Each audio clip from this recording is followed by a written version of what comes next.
प्रिय संस्कृत मित्रांनी, नमः संस्कृताय. UGC NET paper 2 Sanskrit free classes. Welcome to field form YouTube channel. Unit 9 पुराणों इतिहास, धर्मशास्त्र एवं अभिलेख शास्त्र का सामान्य परिचय, क्लास नंबर 53 और टाइम हमारा रहेगा daily 6 PM by Neetu Chaudhary. ये हमारे सोशल मीडिया अकाउंट्स हैं जिसके थ्रू आपको इजीली क्लास की लिंक्स और अपडेट मिल जाएंगी. कुछ भी इंफॉर्मेशन होगी तो आपको वहाँ पे प्रोवाइड करवाया जाएगा. तो जल्दी से जल्दी जो नए बच्चे हैं वो ज्वाइन करना मत भूलिए, ठीक है. और ये हमारी फिल्ड फॉर्म की एप्लीकेशन है जिसमें free notes, live classes, 5000 plus MCQ plus PYQ, free books easily read out कर लेंगे. और आपको ये जो मोबाइल है उसमें प्ले स्टोर पे इजीली डाउनलोड करने के लिए मिल जाएंगी.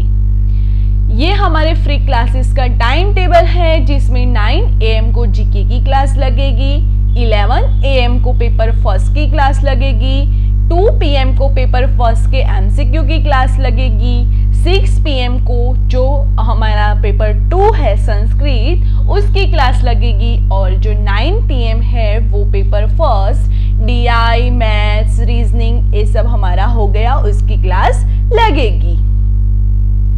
काफ़ी स्टूडेंट्स का क्वेश्चंस होता है कि हाउ टू डाउनलोड नोट्स. हम नोट्स कैसे डाउनलोड करें, तो www.ugcnet.com पर जाए और डेली के डेली जो भी क्लास लगते हैं उसके PDF वहाँ पे आपको प्रोवाइड करवाया जाएगा. फिर ये जो हमारे जो नए स्टूडेंट्स हैं उनको बता दूं कि हमारी 55 प्लस क्लासेस हो चुकी है और सबकी प्लेलिस्ट भी YouTube पर हमारे फिल्ड फॉर्म के चैनल पर बन चुकी है, जिसमें संस्कृत के पेपर 2 के लिए हमारी सारी क्लासेस 1 to 55 तक की सभी के सभी क्लासेस वहाँ पे आपको एक साथ मिल जाएंगी. जो हमारे नए स्टूडेंट है तो उनको वहाँ पे जाके देखना है कि ओल्ड क्लासेस कौन कौन सी हो गई, हमारा सिलेबस कितना हो गया, ये सब आपको पता करना है, ठीक है. और UGC नेट जो है हमारा उसकी क्विज स्टार्ट हो चुकी है, आप सभी को पता ही है. 28 मार्च से हमारी क्विज www.ugcnet.com जो हमारी वेबसाइट है उस पर चालू हो चुकी है. और उसमें हमारा जो टाइमिंग है वो 9:30 फर्स्ट पेपर के लिए GK का रहेगा, और 11:50 में फर्स्ट पेपर के लिए लगेगा, 2:50 को पेपर फर्स्ट की PYQ के लिए क्विज लगेगी, और 5 PM को सेकंड पेपर के लिए क्विज लगेगी, और 9:50 PM को मैथ, DI, रीजनिंग ये सब हो गया, उसकी जो क्विज है 5 क्वेश्चंस की वो सीरीज वहाँ पे लगेगी. तो जो लोग नए हैं और पुराने हैं दोनों से मेरी यह विनती है कि जो रेगुलर हमारी जो क्विज होती है उसमें जाया करो, ताकि आपको पता चले कि एग्ज़ाम में क्विज लेवल के क्वेश्चंस आएंगे और कौन कौन से हमें आते हैं और कौन कौन से हमें नहीं आते, और हमारी प्रिपरेशन को क्या होगा कि आसानी रह जाएगी कि हमें पता चलेगा, ठीक है. और जो UGC नेट का गिव अवे हमारा रखा था संडे को 10 अप्रैल को, उसका जो हमने 3 यहाँ पे गिफ्ट रखे थे उसमें जो फर्स्ट, सेकंड, थर्ड नंबर पे जो आएगा उसको हमने गिफ्ट प्रोवाइड करने का बोला था. तो जो हमारे विनर्स हैं तो वो हमारे विनर्स ये हो गए. लीडर बोर्ड देखते हैं तो पहले विनर्स हैं हमारे कृष्णचंद्र मिश्रा जी, दूसरे है सुनील डोंगर जी, फिर तीसरे है सतीश कुमार. ये तीनों स्टूडेंट को हमारी जो गिफ्ट थी वो मिल गई होंगी. और सभी के सभी स्टूडेंट जो भी अभी लाइव देख रहे हैं सभी को मैं ये बोलना चाहूँगी कि अभी हमारे जो लाइव कमेंट बॉक्स है उसमें लिखो सभी लोग वी वांट JRF. जल्दी से जल्दी लिखो, सभी स्टूडेंट लिखो वी वांट JRF, ताकि हमें पता चले कि हमारा क्या गोल है, हमारा क्या मिशन है, ये सब हमें कभी भूलना ही नहीं है, ठीक है. तो लिखो, चलो जल्दी से फटाफट, कौन कौन ने लिख लिया, जल्दी जल्दी जल्दी। सभी स्टूडेंट लिखे वी वांट JRF, ठीक है, सभी लोग ने लिख लिया, लिखो जल्दी जल्दी से, वी वांट JRF। और जो हमने होमवर्क में बताया था आपको नेक्स्ट क्लास में कि जो भी हमने नोट्स मीन्स हमने जो भी क्लास करवाए हैं उनकी आपको हैंड राइटिंग वाली नोट्स टेलीग्राम ग्रुप में सेंड करनी है। तो काफ़ी स्टूडेंट ने की है, काफ़ी स्टूडेंट ने नहीं की है, तो प्लीज़ जल्दी से जल्दी सभी स्टूडेंट्स वहाँ पे हमें नोट्स सेंड करो, ठीक है। जो हमारा संस्कृत बाय नीदू वाला जो टेलीग्राम ग्रुप बना है उस पर आप सभी को अलाउ है कि आप हमें अपना जो होमवर्क है वो सेंड कर सको, ठीक है। तो होमवर्क आज का ये रहा कि जो भी हमने नोट्स बनाए हैं हैंड राइटिंग वाले वो send me on Instagram group. All student के लिए है, सभी स्टूडेंट, सभी, कोई नहीं बच सका इसमें, सभी स्टूडेंट के लिए ये है, ठीक है। उसके बाद आज का हमारा टॉपिक है ब्राह्मी लिपि। तो ब्राह्मी लिपि जो है वो देखते हैं हम। ब्राह्मी लिपि यह पूर्णतया भारतीय लिपि है। ब्राह्मी लिपि जो है वो पूर्णतया भारतीय लिपि है। इसके प्राचीनतम लेख 350 ईसा पूर्व से लेकर ईस्वी तक के मिलते हैं। इसके जो प्राचीनतम लेख है वो कौन सी ईसा पूर्व से मिलते हैं? 350 ईसा पूर्व से लेकर ईस्वी तक से मिलते हैं, ठीक है। सबसे प्राचीन लेख एरण से प्राप्त सिक्का है। जो एरण नामक वो है वो सिक्का प्राप्त है वो ब्राह्मी लिपि का है, ठीक है, जो 350 ईसा पूर्व का है। उसकी समय क्या हो गया? 350 ईसा पूर्व। इसके पश्चात अशोक के शिलालेख और स्तंभ लेख आदि है। इनका समय 250 ईसा पूर्व है। जो अशोक के शिलालेख है और स्तंभ लेख है उनका समय क्या हो गया? 250 ईसा पूर्व, ठीक है। ये कालसी, दिल्ली, जौगढ़, गिरनार, सिद्धापुर से प्राप्त हुए हैं।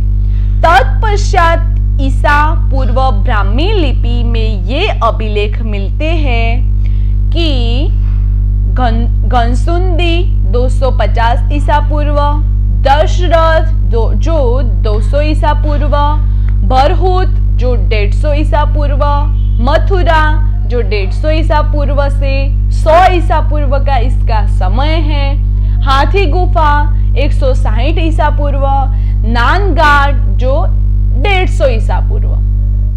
ईसा के पश्चात 350 ईसा तक ब्राह्मी लिपि में विशेष उल्लेखनीय अभिलेख ये है जो मथुरा, कुषाण, रुद्रदामन, सातकर्णी, नासिक, पुलुमाया, जगयपेट, ये सब अभिलेख जो है वो ब्राह्मी लिपि में पाए गए हैं। कौन कौन से हो गए?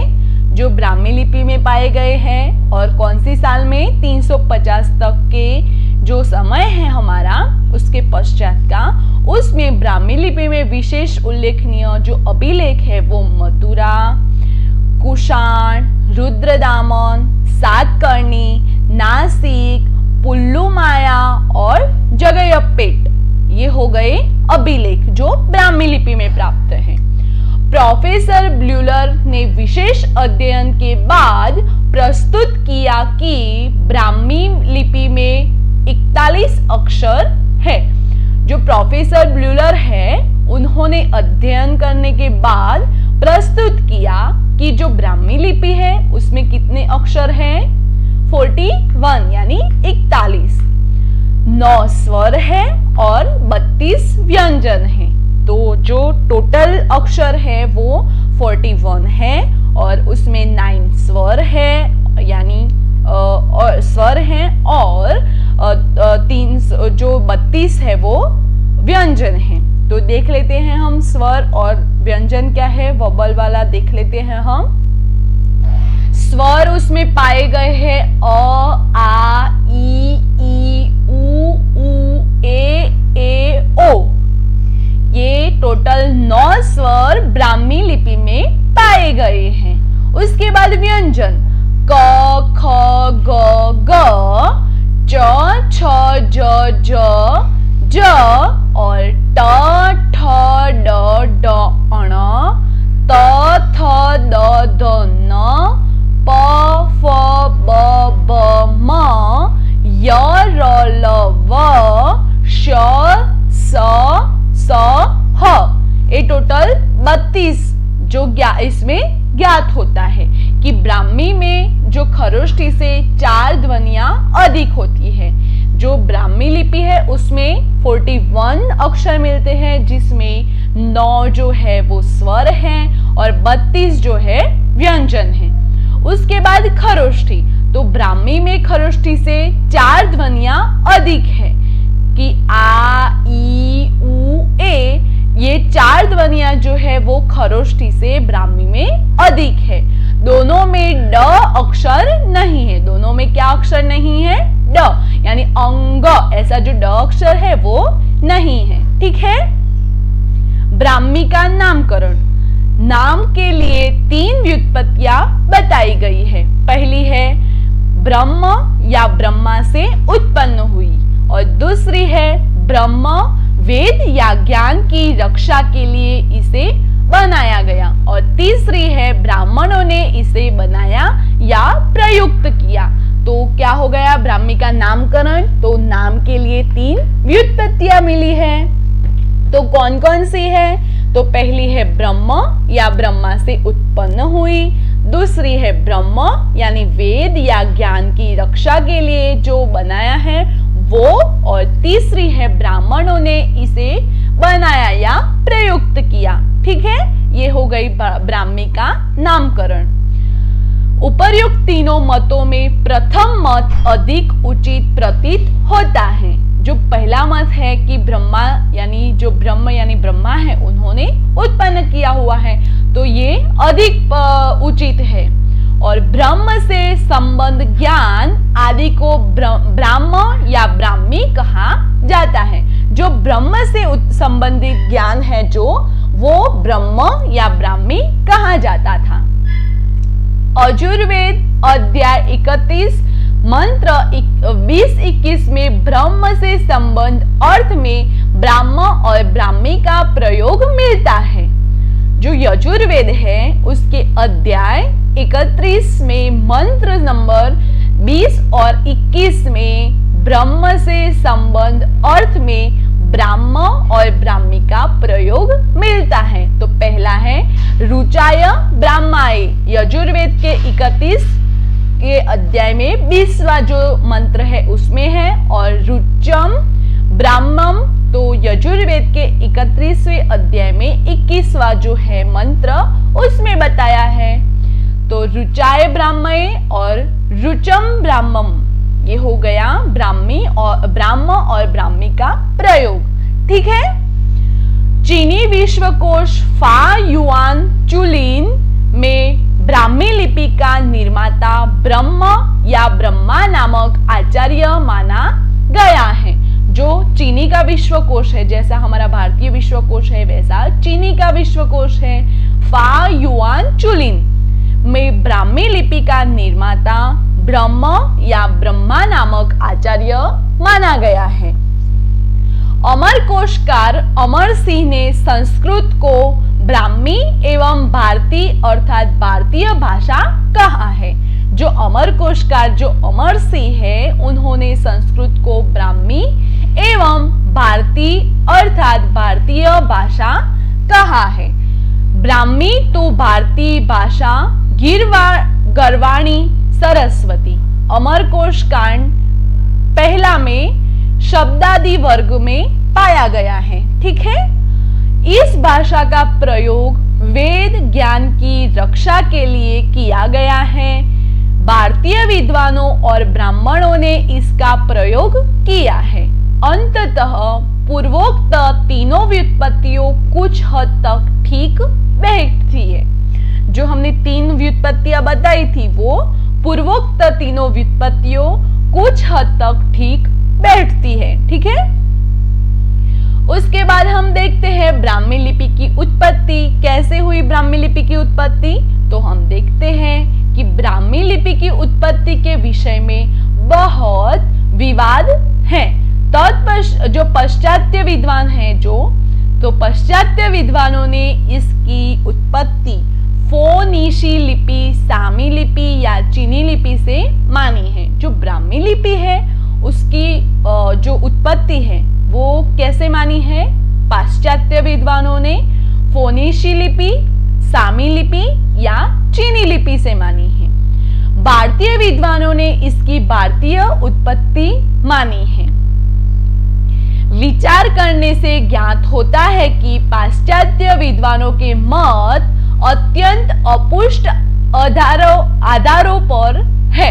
जो पाश्चात्य विद्वानों ने जो माना है कि फोनीशी लिपि, सामी लिपि या चीनी लिपि से है उत्पत्ति, वो अपुष्ट आधारों पर है, यानी उसके पुष्ट आधार नहीं मिलते, कुछ केवल मनोरंजक कल्पना मात्र रह गए हैं। ब्राह्मी लिपि की उत्पत्ति के विषय में अनेक सिद्धांत प्रस्तुत किए गए हैं।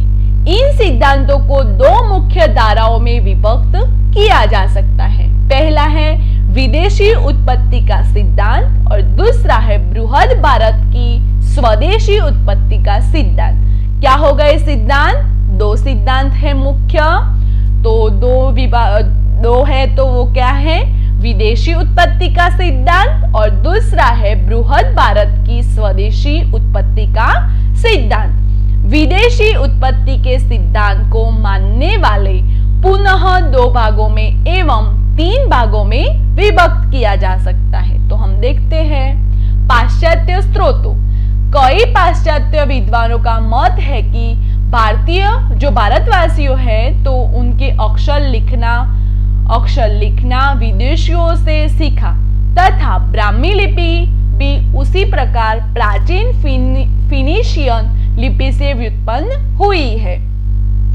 तो पाश्चात्य विद्वानों का क्या मत है कि भारतवासियों ने जो अक्षर लिखना है वो विदेशियों से सीखा तथा ब्राह्मी लिपि भी उसी प्रकार प्राचीन फिनिशियन लिपि से व्युत्पन्न हुई है। जिस प्रकार अरबी, यूनानी, रोमन आदि लिपियां हुई है वैसे हमारी जो ब्राह्मी लिपि है वैसे ही उत्पन्न हुई है। पर कई देशी विद्वानों के संप्रमाण यह सिद्ध किया है कि ब्राह्मी लिपि का विकास भारत में स्वतंत्र रीति से हुआ है। परंतु जो देशी विद्वानों हैं और जो देश के हमारे जो भारत देश के विद्वानों हैं उन्होंने सप्रमाण सिद्ध किया है, उन्होंने प्रमाण देकर सिद्ध किया है कि ब्राह्मी लिपि का विकास भारत में स्वतंत्र रीति से हुआ है। ब्राह्मी की विदेशी उत्पत्ति के सिद्धांत के समर्थक में दो मत बताए गए हैं। जो ब्राह्मी हैं वो विदेशी उत्पत्ति के सिद्धांत के समर्थन करने वाले दो मत, तो पहला है यूनानी लिपि से, तो जेम्स प्रिंसेस ने बताया है, और दूसरा है सेमेटिक लिपि से, तो वेबर व्यूलर ने दिया है। ठीक है, तो हम देखते हैं यूनानी मूल से ब्राह्मी लिपि की उत्पत्ति। इस सिद्धांत के पोषक अल्फ्रेड म्यूलर है। इस मत के समर्थक है विल्सन, प्रिंसेप, अल्फ्रेड म्यूलर, सेनाट आदि। इनका मत है कि सिकंदर के आक्रमण के समय में यूनानियों में से संपर्क हुआ और उनके यह लिपि सीखी।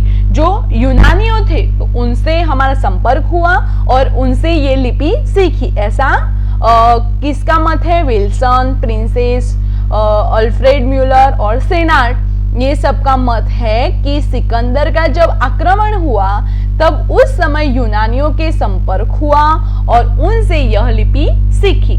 इस विषय में उल्लेखनीय है कि सिकंदर का आक्रमण 327 ईसा पूर्व में हुआ है। यह उल्लेख से हमें प्राप्त होता है कि सिकंदर का जो आक्रमण था वो 327 ईसा पूर्व में हुआ था। इससे पूर्व भारत में लेखन कला का प्रचार था, तो हमें उससे यह पता चलता है कि उससे पूर्व जो भारत है उसमें लेखन कला का प्रचार था।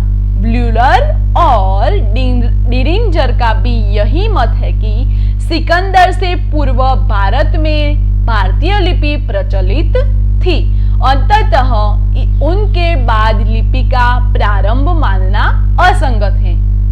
यानी सिकंदर से पूर्व जो भारत में भारतीय लिपि प्रचलित थी, अंततः उसके बाद लिपि का प्रारंभ जो बताया है वो असंगत है। यूनानी लिपि दो स्त्रोत्र, ब्राह्मी लिपि यूनानी फाइकिशियनों के माध्यम से भारत आई। ऐसा हमें बताते हैं कि जो ब्राह्मी लिपि है वो यूनानी फाइकिशियनों के माध्यम से भारत आई, और दूसरा है सम्राट सिकंदर के द्वारा भारत आई। ऐसा दो स्त्रोत्र माने गए हैं यूनानी लिपि के। तो दूसरी बात देखते हैं, ब्राह्मी लिपि की सेमेटिक उत्पत्ति का सिद्धांत। विलियम जोन्स इस सिद्धांत के मुख्य प्रस्तुत करता है। ब्राह्मी लिपि की जो सेमेटिक उत्पत्ति है वो उनके मुख्यकर्ता कौन है? विलियम जोन्स इस सिद्धांत के मुख्य प्रस्तुत करता है। ब्राह्मी लिपि की उत्पत्ति सेमेटिक यानी सामी भाषाओं से हुई है। इस मत के समर्थक ब्लूरर, विलियम जोन्स, वेबर, टेलर आदि है। जो हमारी ब्राह्मी लिपि है उसकी उत्पत्ति सेमेटिक यानी सामी भाषाओं से हुई। इस प्रकार का उसका मत का समर्थन करने वाले कौन कौन से हैं? ब्लूरर, विलियम जोन्स, वेबर, टेलर आदि विद्वानों हैं। डॉक्टर डेविड डिरिंजर ने भी द अल्फाबेट पुस्तक में ब्लूरर का समर्थन किया है। डॉक्टर जो डेविड डिरिंजर है उन्होंने उनके पुस्तक द अल्फाबेट में ब्लूरर का समर्थन किया है। डिरिंजर ने अपने समर्थन में 4 तर्क दिए हैं। कौन कौन से? तो पहला है सामी और ब्राह्मी लिपियों में साम्य है। दूसरा है सिंधु घाटी लिपि चित्रात्मक लिपि है, उनसे वर्णनात्मक लिपि नहीं निकल सकती। और तीसरा है ब्राह्मी लिपि पहले दाएं से बाएं लिखी जाती थी। और चौथा है भारत में 5वीं शती ईसा पूर्व से पहले के लेख नहीं मिलते हैं।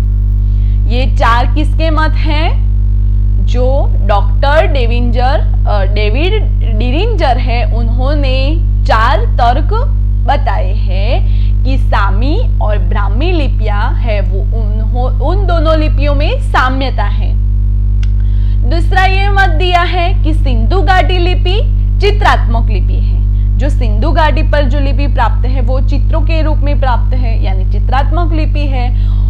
उससे वर्णनात्मक लिपि नहीं निकल सकती, यानी जो चित्र है उससे वर्णनात्मक लिपि नहीं निकल सकती। और तीसरा है ब्राह्मी लिपि पहले दाएं से बाएं लिखी जाती थी। जो ब्राह्मी लिपि थी वो दाहिने से बाएं तक की लिखी जाती थी। और जो भारत में 5वीं शती ईसा पूर्व से पहले लेख नहीं मिलते हैं। इसे भी 3 भागों में विभक्त किया है।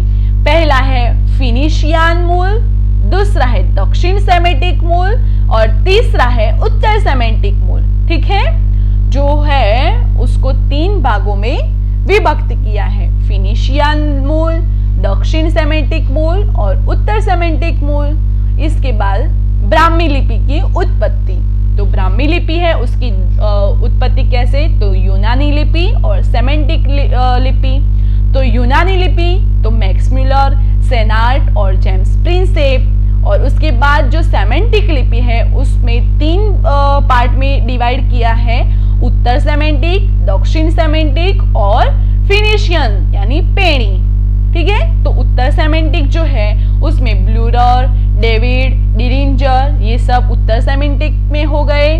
दक्षिण सेमेटिक तो टेलर, डीके और कैनन ये हो गए दक्षिण सेमेटिक। और फिनिशियन पेणी तो वेबर, बेनफे, जासन और बर्नेल ये हो गए फिनिशियन यानी पेणी में। ठीक है, डॉक्टर ब्लूरर के मत में फेनिशियन लिपि के 22 अक्षर से ब्राह्मी लिपि की 22 अक्षर की उत्पत्ति हुई है। डॉक्टर ब्लूरर है उन्होंने क्या बताया है कि फिनिशियन लिपि जो है उसमें 22 अक्षर से ब्राह्मी लिपि के 22 अक्षर की उत्पत्ति है। ठीक है, तो उसमें क्या बताया है कि 22 अक्षर से उसकी उत्पत्ति पाई गई है। ब्लूरर ब्राह्मी लिपि को पिटक शीर्ष लिपि मानते हैं। जो ब्लूरर है वो ब्राह्मी लिपि को पिटक शीर्ष लिपि मानते हैं और लैंडगम है वो ब्राह्मी लिपि की उत्पत्ति हड़प्पा लिपि से मानते हैं। तो विद्वानों का अलग अलग मत है ब्राह्मी लिपि पर कि उसकी उत्पत्ति कैसे हुई और उसे क्या मानते हैं, उसका अलग अलग विद्वानों का अलग अलग मत है। तो डॉक्टर ब्लूरर है उनका ये मत है कि फिनिशियन लिपि जो है वो 22 अक्षर की है और ब्राह्मी लिपि भी 22 अक्षर की उत्पत्ति से मिली है। उसके बाद जो ब्लूरर विद्वान हैं उन्होंने ब्राह्मी लिपि को पिटक शीर्ष लिपि मानते हैं और जो लैंडगम विद्वान हैं वो ब्राह्मी लिपि की उत्पत्ति हड़प्पा लिपि से मानते हैं। ठीक है, समझ में आया सभी को?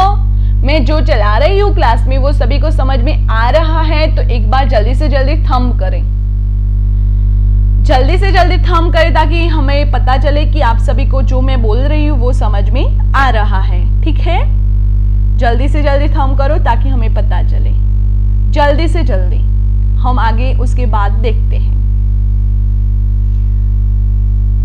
कौन कौन है वो भी पता चले ना, क्लास में लेट तक एंड तक कौन कौन रहता है वो भी पता चले। जल्दी से जल्दी थंब करें।